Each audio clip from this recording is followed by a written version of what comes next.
prayer, shall we? God, today we're just grateful to be in your presence, to be in a place where we can take a break from the rigors of grades and assignments, Lord Jesus, and just enjoy you for some time. We pray, Heavenly Father, that your Holy Spirit will rest in our hearts, to convict us, to lead us. God, that you would be sitting next to each one of us right now, whispering in our ears as we go through today's message, to let us know what it is that you would have us to hear. In the name of Christ Jesus we pray. Amen. Well, I have most of my life has been spent worrying whether or not I'm following God's plan. Anybody else been there? Just wondering, did I mess up God's plan somehow? Am I doing something wrong that is somehow... You've been there, probably, right? Well, sometimes God makes it super easy to make a decision, right? It's just totally easy. Like one time when I was a young airman in the Air Force, let's go to the next slide here. Let me turn that on. There we go. There I am right there, 19 years old.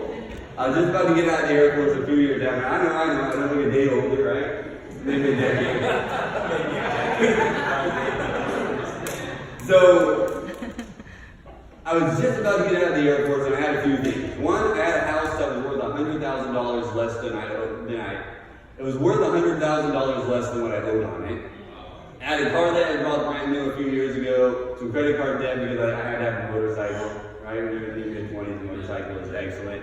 And I had a calling from God to leave the military and serve Him as a full-time minister. And so that's what I decided to do. But I spent countless nights praying, God, well, I'm not praying, probably more like worrying, God, what would you have me to do to pay these bills? There's no possible way that I can go to school and pay the bills that I have here in Las Vegas. And so, well, I was, right about the same time I got out, I went to visit a friend of mine that I hadn't seen in 6 years. I went into the restaurant, and I met her father. He was there dropping off her car to her. I met her father, and she introduced me. Hey, this is Daniel. He's just got out of the Air Force. And her dad said, oh, okay, what did you do in the Air Force? I said, I was a jet mechanic. And he said, what kind of airplane? F-16. Usually that's where the conversation stops. Nobody else really knows to ask more questions. And he said, well, what system did you work on? And I said, oh, just like a general systems mechanic. And he said, oh, so you're a crew chief. Now that might not mean anything to any of you, but to me it was a surprise that he knew what a crew chief was. So I said, how do you know what a crew chief is? Kind of talking down to him at this time because I had a little bit of an arrogance, right? And he says, I was an F-16 pilot for about 30 years. And I said, oh, okay. So I kind of had to step back a bit from this guy, right? And, yeah, right, give us a salute. That's what the brother back here just did. And I said, great. And for some reason, this thought popped into my head. At the time, there was some new F-16s that had just been delivered to a country in the Middle East called the United Arab Emirates, where Dubai is. You guys are familiar with Dubai? So in that country, and they had some Americans working there. I had heard about jobs, I heard that they paid really well, but I had no idea how to get a job there. And I asked him about the airplanes. I said, hey, have you heard about those airplanes, just making small talk? And he says, yeah, actually, the pilots from the United Arab Emirates come to where I work, and I'm their instructor. Wow, I said.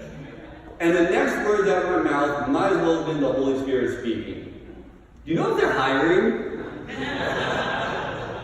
Yeah, they are actually. And would you believe, remember, I have this huge amount of debt, and there's no possible way I can go and leave the Air Force and minister for God. 3 weeks after that chance conversation, which I don't believe was chance at all, I had an offer letter in my hand from the company out there to go there and make about $100,000 a year to work out there. A little bit more fascinating. Interestingly enough, was that a difficult decision to make? No, I was single, I was free, whatever, man, let's go, I'm out of here. I stood up and I was literally dancing around my living room, praising God for this opportunity to go and serve Him. Now, fast forward a few years after that, let me just say something that happened there. Not only did I make a ton of money there and I was able to get out of debt, but I met a beautiful woman at church. And I married that lady when I was out there too. So, yeah. So we did better, right? But sometimes decisions aren't that easy, right? They're not that easy. Like, a few years later, after I finished my bachelor's degree at this fine institution that we're in right now, sorry it wasn't Oakwood or Southern, my bad. But I finished my bachelor's degree and I had two options for where to go minister. And my wife and I were torn. We were torn. Where are we going to go to minister? And it was such a difficult decision. And it didn't have to be a difficult decision, but it was such a difficult decision for us. So we chose to go into the full-time position rather than the bivocational tent maker type position. And for the next couple of years, whenever I ran into any struggles at that church, I always thought, maybe I'm having these struggles because I wasn't following God's plan. Maybe I chose the comfortable job rather than taking the job that God really wanted me to be at. And so I had this turmoil in my heart about, did I do something wrong that ruined God's plan for me? Today we're going to see that the Bible teaches us God does not have a plan for us because He has something much better than that in store.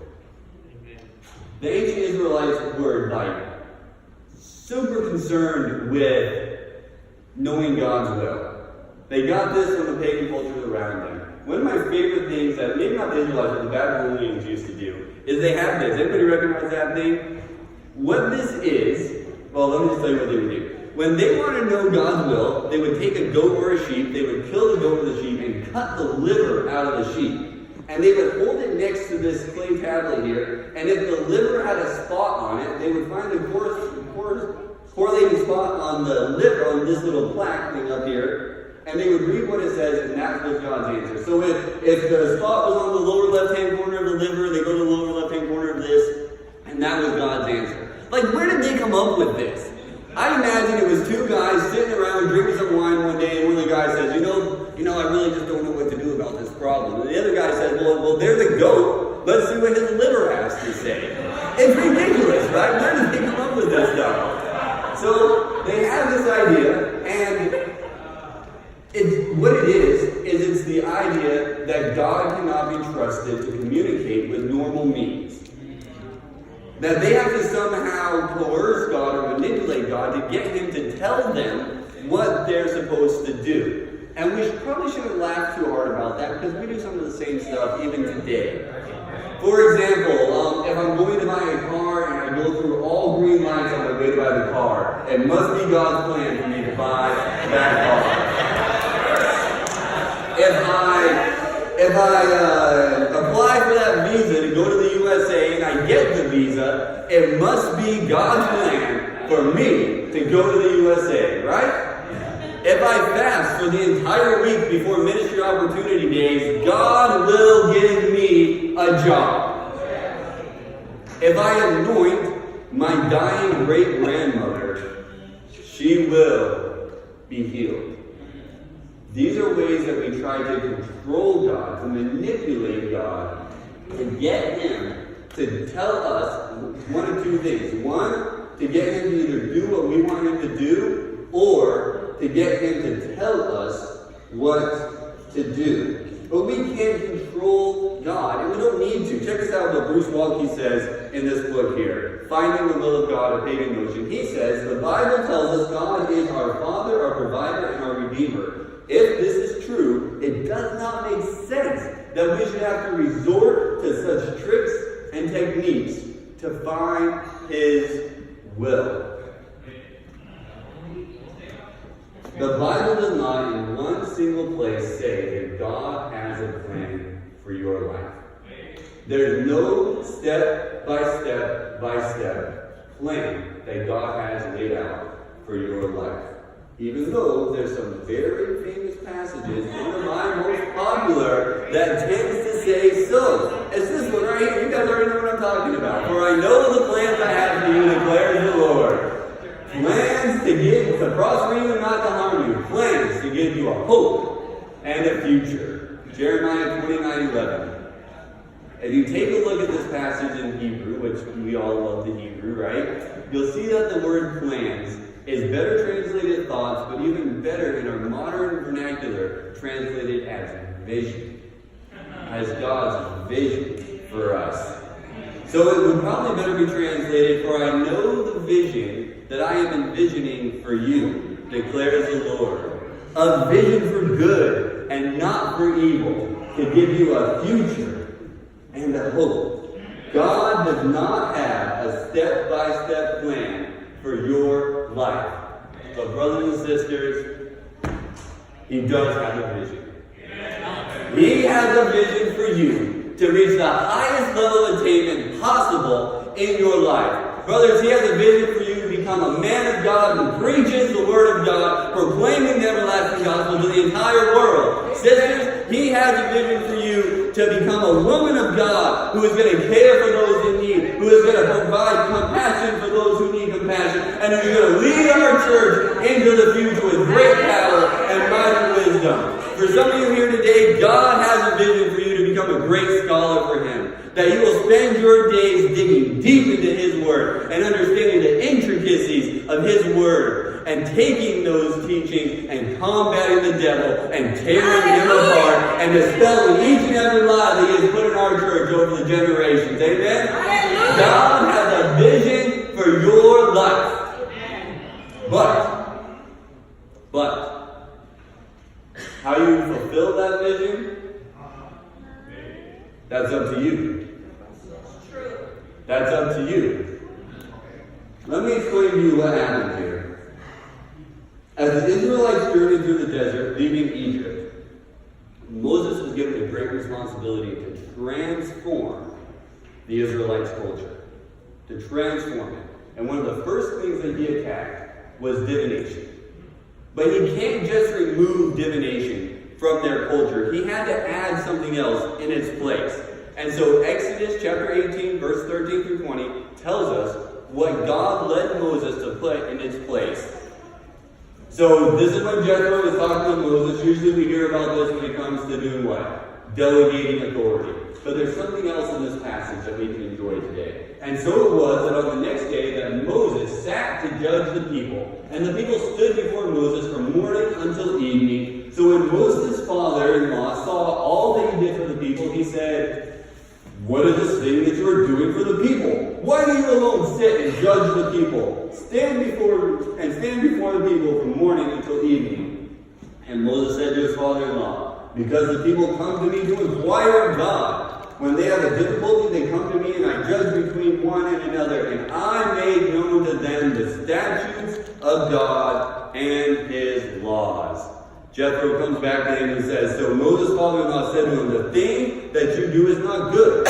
Both you and these people who are with you will surely wear yourselves out, for this thing is too much for you. You are not able to perform it by yourself. Listen now to my voice, and I will give you counsel. God will be with you.'" And here's the counsel He gives him. Pay attention to the responsibility that He gives to Moses.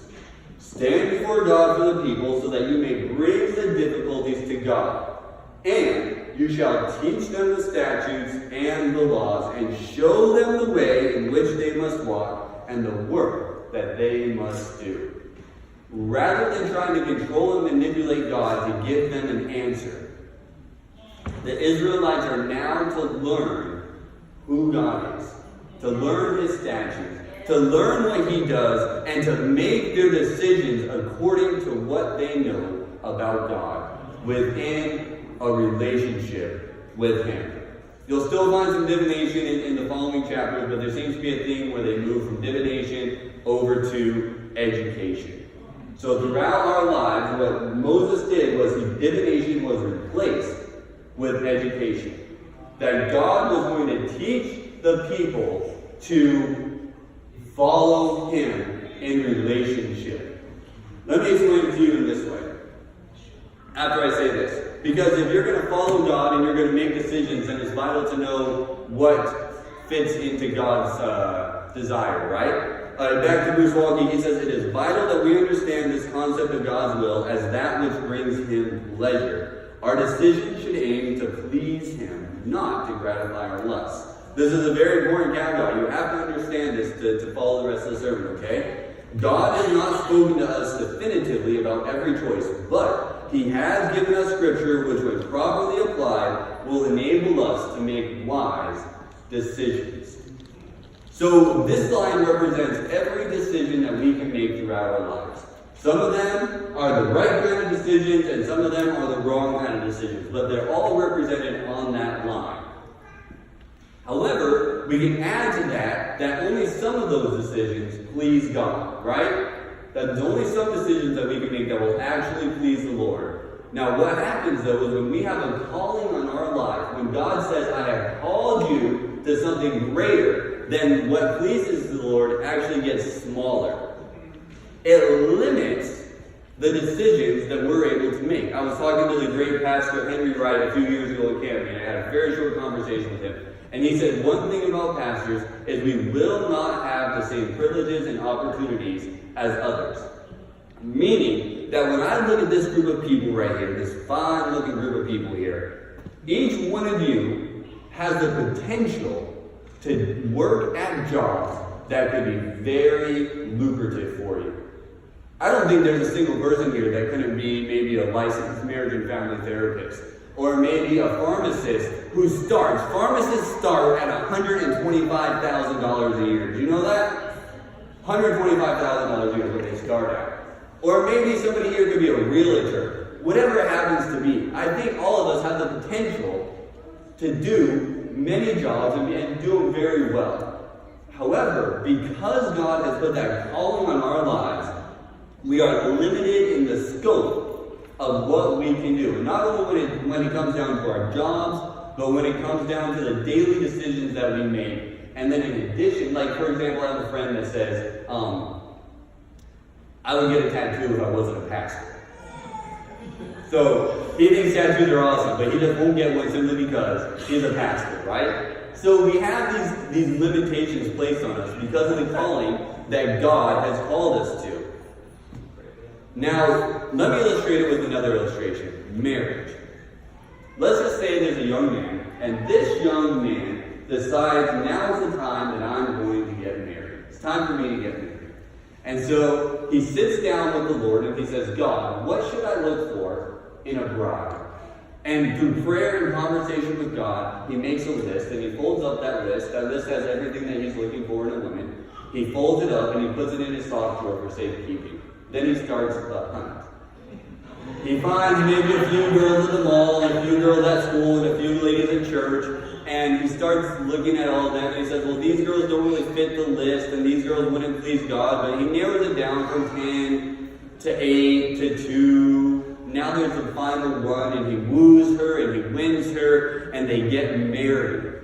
And then he heads off to a vacation spot, and he thinks, where are we going to go for our honeymoon? And they think, oh, I have an idea. Let's go and enjoy the beautiful beaches of Jamaica. Any Jamaicans here today? Yes, enjoy those beautiful beaches of Jamaica. But maybe we'll go somewhere even nicer. Let's head a little bit over to that beautiful beach, Labadee, in none other than Haiti. Any Haitians here today? But no, maybe we won't go there. Let's go to the Bahamas. Any Bahamas? Come on now. But they think, you know what, all those places, as nice as they are, I think there's probably somewhere even better that we can go to. Let's spend our honeymoon at Silver Beach in Michigan's great Southwest. Why not? If you didn't call it a beach, how can you call this a beach and call this a beach at the same time? I don't understand it. But let's get back to the two lovebirds here. The two lovebirds are sitting on the beach, they have a campfire burning, watching the sunset one evening, and the young man takes out the list, and he knows that that young lady does not meet all the requirements on his list. She doesn't meet all those requirements. But he takes that list, he crumples it up in his hand, and he throws it into the fire. Forever committed to his decision, no matter what. This is the kind of decision making that God is calling us to. Spending time with God, seeking Him out, Because this young man doesn't have to worry if he made the right choice or not. He knows that he made a choice that fits within God's boundaries of what pleases God, and he can just be happy with that choice. Amen? Amen. Let's see here. See, there it is right there. There's our square. You know, sometimes God makes the next step clear. Other times, most of the time, he leaves it ambiguous. He puts his Holy Spirit there with us to let us know what it is that he's calling us to. But he guides us with his word. And you know what? I'll tell you what. I know that God has a vision for my life. And praise the Lord, he's revealed it. The vision that God has for my life is to be somebody that provides hope for those that are in need of hope. Amen. Those that are hurting and not. So that means I can go be a pastor if I wanted to. Or I can go be a hospital chaplain or a military chaplain. Or I can pursue a PhD. Whatever it is within that realm. God's put a vision for each one of us. And some of those callings are different than others. You don't have to feel like you're being held down by somebody else's calling. But sometimes we feel like we've already ruined it, right? We feel like we've done something that has ruined the calling that God has on our life. This guy right here has an incredible story, and I encourage you to read it. I was going to tell you the story, but I'm going to switch stories here. Look this guy up, Bob Goff, on YouTube. Listen to what he has to say. He is an amazing, amazing person, okay? However, I want to tell you a story about something that happened to me years ago. I was at a movie store. You guys remember those places where they actually used to rent movies from? So I was at one of those places, and I ran into this girl that I knew. This was back when I was in the Air Force. I was probably 20 years old. And she pulled a movie out, and I said, hey, I have that movie. It's in my dorm room. We can go watch it there if you'd like. Bad choice, okay? Lest you're confused, that's a bad choice. She goes back to the dorm room, and let's just say by the end of the movie, she looks at me, and I look at her. And she says, so what do you want to do now? The door was locked. The blinds were closed. I could do whatever I wanted to do at that moment. And to be totally honest, I was completely frozen with testosterone that I could not make a decision. I couldn't think of what to do. I was locked there. I personally think that it's very likely that she would have become pregnant at that night. I personally think it would have happened. Except, listen what happened. Don't let me lose you here. Except that while I was standing there thinking, I don't know what to do, I heard something hit my window. I lived on the 3rd story. Something hit my window in my dorm room. And then again. And then again. And I heard my friend from down on the ground level yell up to me, Daniel! Bro, I just got back from vacation, man. I'm hungry. Let's go eat something. Hey, I know you're here. I see your car in the parking lot. Get down here, my man. I'm hungry. Let's go eat. And he just keeps throwing rocks at the window, keeps yelling to me, and saying, Daniel, get down here. I want to eat with you. Can you imagine what happened at that moment? When we have made decisions in our life that have ruined God's plan, you can know that God's plan for you is nothing at all. He has a vision for you to become something great and mighty and powerful. That's why he said Jesus Christ there. He said, you know what? I know these guys are going to mess things up. I know they're going to cause problems. But I'm going to send my son anyways. I'm going to send my son to save them from their sins, to set things right. What's the guy's name again? The pastor I mentioned a second ago. Henry Wright. He said that there's a passage in Joel 2:25. And that passage says, I will restore to you the years that the swarming locust has eaten. Are there times in your life where you say, God, I know I was outside of your will. God, I know that I wasn't following anything that was pleasing to you. But God, I know that you are a God who restores. Amen. I know you are a God who brings back to life that which was dead. Hallelujah. Jesus Christ himself died on that cross so that you and I can have a future. And even if the vision here on earth is never reached, God's greatest plan and vision for you is that you would be in heaven with him when he comes back again. Amen? Amen. And God will make that come to pass. regardless of the mistakes, regardless of the trials that you've had in your past, hold on to God. Look forward to the future with joy and thanksgiving. And break free from that idea that there's only God's choice, because God has given you the choice. He has taken His word. He has said, sit down with me, let's talk about this, and you make the choice of what you would do at this time. And I'm with you the whole way. Deuteronomy 31 verse 6 says, I will never leave you or forsake you. Do not be afraid or terrified because of them, for I, the Lord, will go before you. I will never leave you or forsake you. God is with you along this journey. Have trust and hope in Him. Dig into this teaching. And by the way, I just got to say thank you to Dr. Oliver Blands for enlightening my life for this and setting me free from the guilt that I was not in God's plan. Because, brothers and sisters, God does not have a plan for you. He has a great and mighty vision for you. Go and find it and seek it and follow Him, and He will be found by you. Amen?